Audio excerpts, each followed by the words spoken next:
For the wrath of God is revealed from heaven against all ungodliness and unrighteousness of men who hold the truth in unrighteousness. Three, two, one.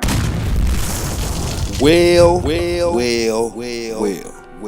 Today's episode of Evil as Hell is about the U.S. Marshal Bass Reeves. Bass Reeves was a great lawman and one of the most feared. Bass Reeves was the first black commissioner United States deputy marshal west of the Mississippi River. He was born to slave parents in July 1838 in Arkansas, but grew up in Texas. For 3 decades, the 6'2", 190-pound former slave was the most feared and respected lawman in the territories. He made more than 3,000 arrests, and though a crack shot and quick draw, he only killed 14 men in the line of duty. The tale of Bass Reeves is a remarkable American story.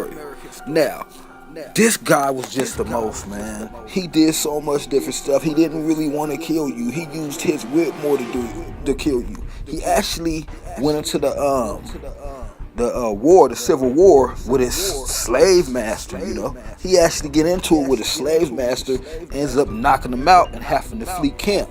He goes up to the territories, which is about a 75,000 mile radius of like the most wicked, because that's where all them devils would go to stop from being captured, because nobody wanted to go in there. He was the guy who went in there. At one time, he took 17 warrants and went and cuffed 17 people by himself. The boy was so bad that the prison would talk about him, because all the prisoners was filled up with the people he put in there. They would talk about him. The guards would talk about him. Just so happens the people who created the Lone Ranger lived in that same town. Not a coincidence, y'all.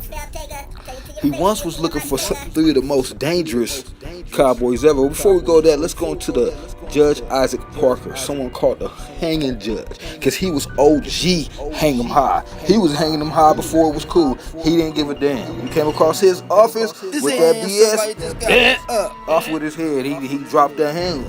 So his name is Isaac Parker. He's the one who deputized Bass Reeves and gave him the power to go do what he did. There was a bunch of resentment for the way that Bass Reeves was killing white men and actually ordering them around when he'd have him as a prisoner, you know. He did work with Tonto. In those days, you couldn't go into the Indian territories without a Gadite with you, and he was his scout. Now, if you look at the Lone Ranger, they put that black mask on there for a reason, y'all. But don't be fooled. That black mask is to symbolize that he was black. At that time, good cowboys never wore black. But just like the Lone Ranger, he was the only sheriff with the white horse. He was the only one who liked to spare people's lives, and he was a crack shot. They just straight stole the man's identity, stole the man's everything. But the man was the fastest. So, like I was saying before we went into the judge and whatnot. So what was happening is he was going to get some people, and they got the drop. They got them dead to rights. They got the guns on them and everything. He asked them, what's the date? They said, the date? You worried about the date? We about to kill you. He said, well, I want to make sure I get the date right on you guys' arrest warrants. And they start laughing because they got to drop him. As they're laughing, he pulls out the gun on one, blah, blah, blah, shoots him in his face, grabs the other one, turns and hits him in the nose with the butt of the gun, and then draws the gun on the last one and say, like I said, I need to know what date to put on this. Now I'm going to give you a chance, son. And then he will quote a scripture on it. That's another thing the brother was known for. He was known for quoting scriptures. A matter of fact, Samuel L. Jackson's character, I believe, was based on Bass Reeves. That's what I personally believe. Now, he was the most feared, to the point where some people would just give up when they hear that he got their ring. When they hear that he's the one with their warrant, they didn't want no parts of it. I'll tell you another story that fully illustrates his mindset. He went to go grabbing his own son. His son got married, walked in on his wife cheating on him, and he kills the lady and the man, and Bass Reeves gets the rent. Nobody else wanted the rent because they were scared that if they went after his son, what he might do to them. So he went and got it. Didn't even cuff his son. He felt his son was worthy.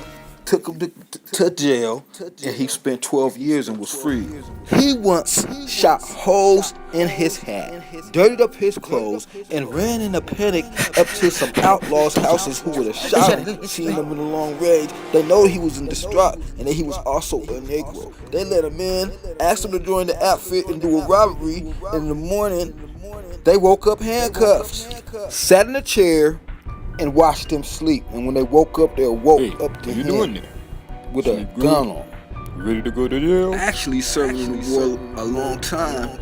His master died, and when his slave master died, he went to the younger slave master, the one he ended up punching out. But they had him at turkey prize shootouts and all kind of different gun gauntlets that he would win frequently. He used to use the silver dollars. You know, he was making money. He used to use the silver dollars. He would leave that on top of somebody's body. I just want to say, the whitewashing of the Lone Ranger is evil as hell.